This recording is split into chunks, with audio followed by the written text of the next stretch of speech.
Due to time. 42, 8 teams go looking for the last 4 playoff places. John Elway's in search of a Super Bowl ring after 3 appearances as bridesmaid.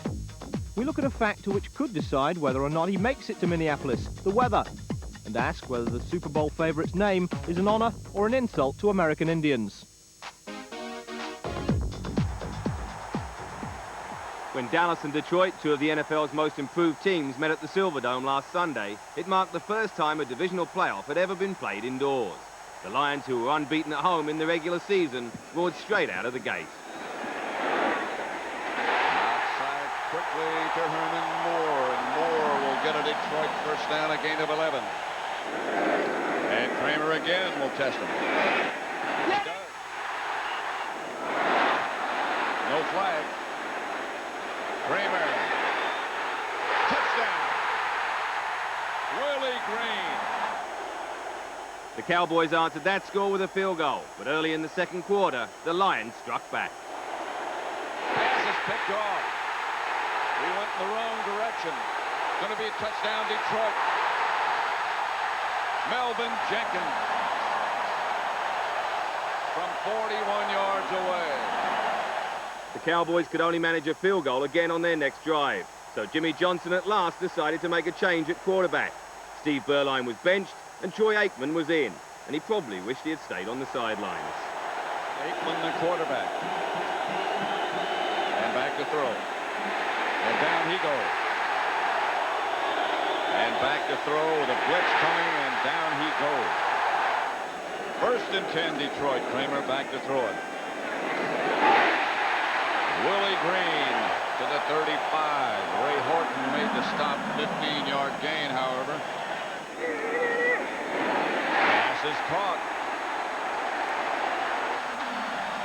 by Moore again. Kramer, touchdown. Willie Green. First and 10, Cowboys. A stumble and fumble, and Detroit has the ball. Third down, touchdown. Herman Moore. And that score finished off the Cowboys. Their game plan had been to contain Barry Sanders and make Detroit quarterback Eric Kramer beat them through the air, which he did, throwing for a career-best 341 yards and 3 touchdowns. Sanders, not to be outdone, though, wrapped up Detroit's victory in typical fashion. Sanders still on his feet, and Sanders is gone. 6 Cowboys missed him. You know, it's just a matter of time before everyone on this team is going to be heard from. You think you got him tackled? I mean, that's by keeping your feet going and making Sanders move. Some of those moves, there's only one guy in this game that makes, and you just saw that guy. I'm a Christian, and I think it's the foundation, you know, for why I am the way I am. I can't give credit to anything else. I mean, I'm sure I was raised in a good home, but you know, sooner or later you get away from home, you have to make your own decisions, and a lot of decisions that I make and my character comes not from my mother or my father, but it's strictly out of the Bible. I started when I was like in 4th grade, organized with pads, and very, very fond memories. I mean, that's when, golly, I used to play, used to go to practice, and think after practice I might come home and play with friends. You know, it was just, I mean, I loved the game.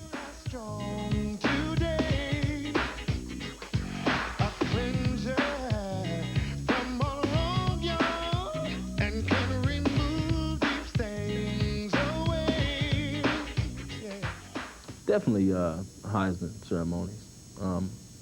You know, I've been a football fan, like I've said, all my life, and having watched so many guys that I respect, and so many guys that I kept track of, you know, when the Heisman, like Gary Sims, and for it to be a reality, I guess, with me, we had the same opportunity, was something I really never dreamed of, something that I love. Carry with me, you know, for a lifetime. If I had to sum it up, I guess, in one statement, I'd say I'm glad it's over. It was, I was scared, man. I was scared, they had to like give me a little 30-minute session on what to do and what not to do, and that didn't help matters. You know, I was already nervous. I drove a Honda with Acura Legend, 89 Acura Legend. Pretty nice car. A lot of people, when they ask me that, they're kind of disappointed. You know, when I tell them I guess I'm supposed to have something else. I didn't know that I was supposed to get a Mercedes or a BMW. Or, Faithful, decked in varying degrees of Redskin paraphernalia, packed RFK Stadium to cheer on the Super Bowl favourites. And standing outside, just as they have all season, a small group of the genuine article braved the weather in protest. Because while most people hardly give the Redskins' name a second thought, to the people who inspired it, the American Indians, it's a racial insult, and they want it changed. We understand that for most people, they don't know that the word Redskin has been and still is considered an insult. And you can't name a team, a national team like this, as an insult without having repercussions on our young people. We have a high rate of alcoholism and other abuses because of the derogatory images. The Redskins image has been around since 1933, and by now it's so old and well established that most people see it as a harmless historical emblem. But that, according to the protesters, is part of the problem. Puts the native people in the past. And they're not in the past like the Vikings and the Pirates. They're here, they're now, and they've got problems now. The official club position on the controversy stresses the positive, talking about how the team reflects such American Indian attributes as dedication, courage and pride. Their intention, they say, has never been to offend, and most fans agree. Do you have any sympathy for them? No, not really, because I don't feel that it is discriminating in any way. I mean, it's just a name. I have sympathy for them, but I don't think the name should be changed because of it. I mean, I understand the cause, but I don't necessarily think that the name should be changed. I don't see an insult. You know, I don't. I mean, I see it as a compliment. You know, I mean, there'll be 50,000 fans here complimenting the Redskins.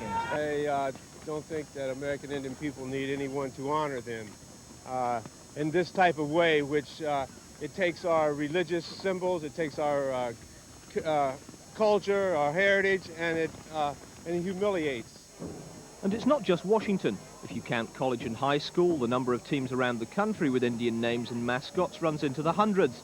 The NFL has the Kansas City Chiefs, baseball, the Cleveland Indians, and Florida State University, its Seminoles. And when the names don't offend, the use of sacred symbols and ceremonies as pre-game entertainment often does. Last year, most of the Indians' anger was directed at the Atlanta Braves baseball team, whose fans turned the tomahawk chop and an accompanying Indian-style chant into a national craze.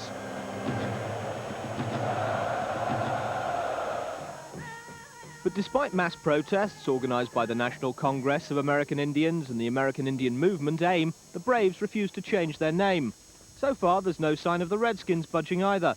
But as their success grows this season, so will the protests. I hope they do go to the Super Bowl because Minneapolis AIM, the biggest AIM chapter in the country, is going to be there waiting for you. Well, the downpour continued inside RFK Stadium as the Redskins and Falcons met for the divisional playoff game. Atlanta, who had conceded 56 points on their last visit, held the Redskins scoreless until the second quarter. Draw play. Irving comes left. Touchdown, Washington. Pat Stapey. Fumble. Loose ball. Who got it? Washington. Gerald Riggs is in. 11 touchdowns this year. Make it an even dozen. Left side. Intercepted. Martin Mayhew. Third turnover of the first half. Intercepted. Picked off by Kurt Gouveia. Despite all their turnovers, the Falcons were only down by 10 points early in the fourth quarter, but mistakes continued to haunt them. Mayhew backs off. On the near side, that pass is caught by Michael Haynes, and then he fumbles. Redskin ball in the arms of Wilbur Marshall. Riggs. And that should put the period to the paragraph. And a dagger in the heart of the Atlanta Falcon hopes. So the Falcons' surprising season comes to an end. For the Redskins, Detroit are next in the NFC Championship game tomorrow. As the Washington-Atlanta game demonstrated, sometimes standing up to the opposition can be the least of a team's worries. And in a league which has Miami and Buffalo sharing a division, the problems can range from hyperventilation one week to hypothermia the next. But no matter how bad the weather, no NFL game has ever been cancelled or abandoned. And the result has been some freak fixtures, like the 1988 Fog Bowl between Chicago and Philadelphia, which was watched by millions, but after half-time seen only by the participants. With a place in the NFC Championship at stake, many thought it should have been called off, but NFL officials claimed they could see both sets of goalposts, so the game continued. Chicago, according to reliable sources, eventually winning 20 points to 12. Even more controversial was a 1982 game between the Patriots and the Dolphins in the snow at New England.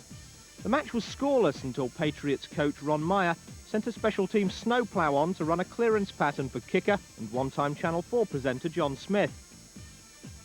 With a firm foothold on the AstroTurf, Smith scored, the Patriots won 3-0 and went on to the playoffs. Miami had the last laugh though, knocking New England out in the first round. The most famous cold weather game was the Ice Bowl, the NFL championship game of 1967. Dallas had travelled to Green Bay on the coldest New Year's Eve on record, and with 16 seconds left, they led 17-14. On 3rd and inches on the frozen goal line though, Packers quarterback Bart Starr dived into the end zone to give Green Bay one of their most celebrated victories. In the 25 years since, the Packers are one of the few cold weather teams not to neutralise the elements by playing indoors. But then, as the league's fresh air fanatics would point out, no dome team has ever made it to the Super Bowl.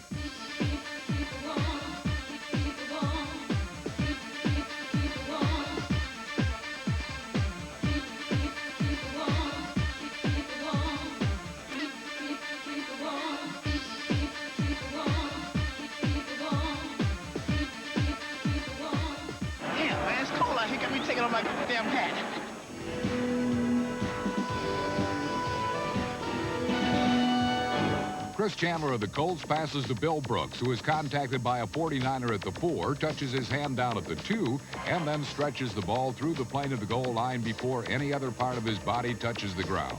Now you make the call. Is this a touchdown? What call did you make? A ball carrier is not considered down until some part of his body other than a hand or foot touches the ground. This is a touchdown. The one predictable thing about this second-round playoff game was that the Chiefs, having rushed for 239 yards in defeating the Bills in Week 6, would again rely on their ground attack. This time, though, a full-strength Buffalo defense was waiting. The word is drilled by Cornelius Bennett. The Chiefs were held to just 77 yards rushing, and when Steve DeBerg's participation ended with a thumb injury to his throwing hand, their offensive threat was effectively over. Meanwhile, Jim Kelly and the Bills' no-huddle offense were unstoppable. Look out. Wide open is Reed. Touchdown!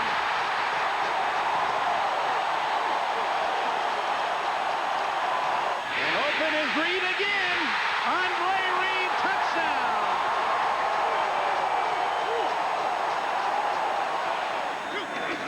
Second and about 4 for Davis. Touchdown! The Bills rested Jim Kelly long before the end and still won comfortably, handing the Chiefs their worst defeat in 3 seasons. It was sweet revenge for the Bills as they advanced to the AFC Championship game for the 3rd time in 4 years.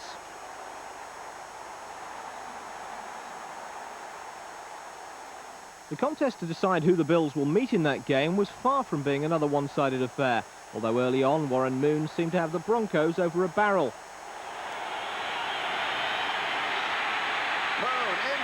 Diving reception, touchdown. Haywood Jeffries, 15 yards.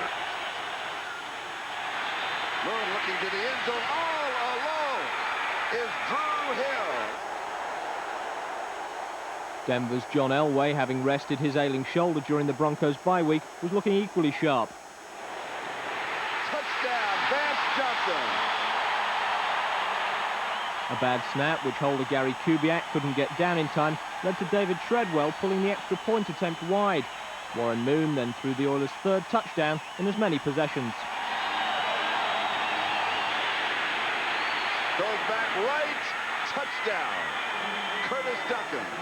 Moon's perfect start was spoiled, though, when he was controversially intercepted on the Oilers' next drive. Moon goes deep double coverage. and it is intercepted. Despite Houston protests, the catch was allowed to stand. Rookie Greg Lewis cashing in on the turnover with a touchdown just before half-time. When he added a second in the fourth, only Treadwell's first quarter missed extra point separated the two teams. The Broncos once again recovered possession. With no timeouts remaining and the ball at his own 2-yard line, John Elway was in a familiar position. The drive, Cleveland. Elway, 98 yards. Can he do it again? He has 2 minutes and 7 seconds. And the pass is complete. Michael Young. A diving reception at the 24-yard line. 4th down and 6. Elway's going to throw. Has pressure from the backside. Scrambles out left. He's running for it. He's got it. It is 4th and 10. Barry Johnson goes wide to the far side. 3 wide receivers on the near side. But only 2 corners, Charlie. Elway scrambles, throws, has a man. They've got it. It's Johnson down the sideline. He is within field goal range. 28 yards away. Low snap. He gets it off. It's good. Kubiak this time scrambled with the hands and set it up. 26-24 Denver.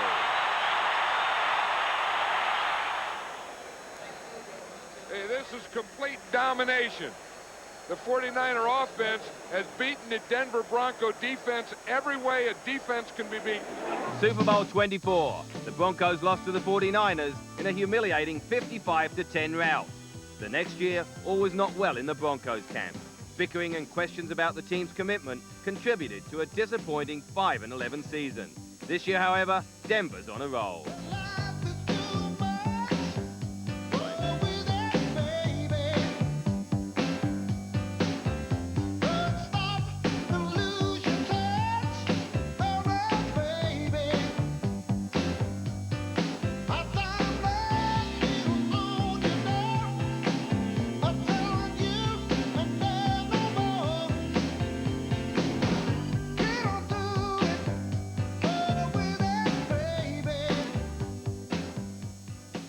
With Sunday's thrilling last-minute victory against Houston, the Broncos are taking aim at their 5th championship crown.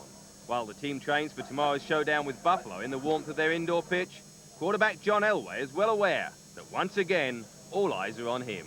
Quarterback is such a vital part of anybody's football team.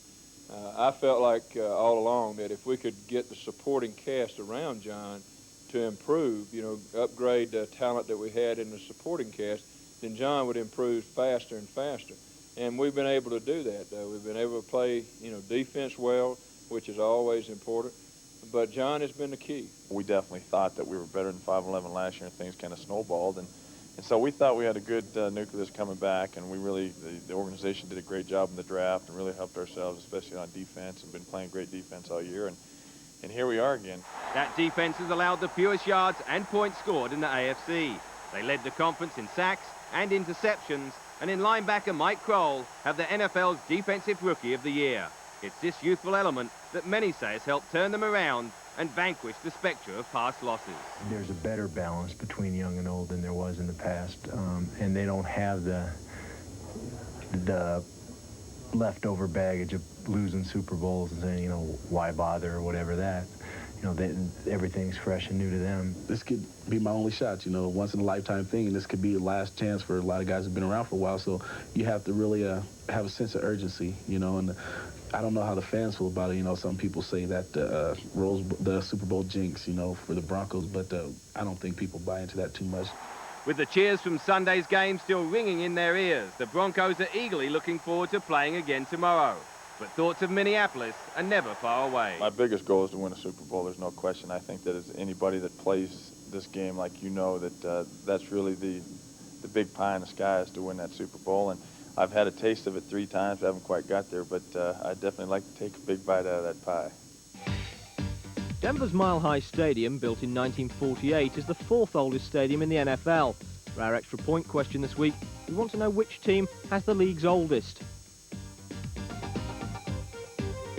Send your answers with a note of your favourite team to Extra Point Week 19, Cheerleader Productions, PO Box 1298, London W4 1RA. The winner will receive an NFL starter jacket.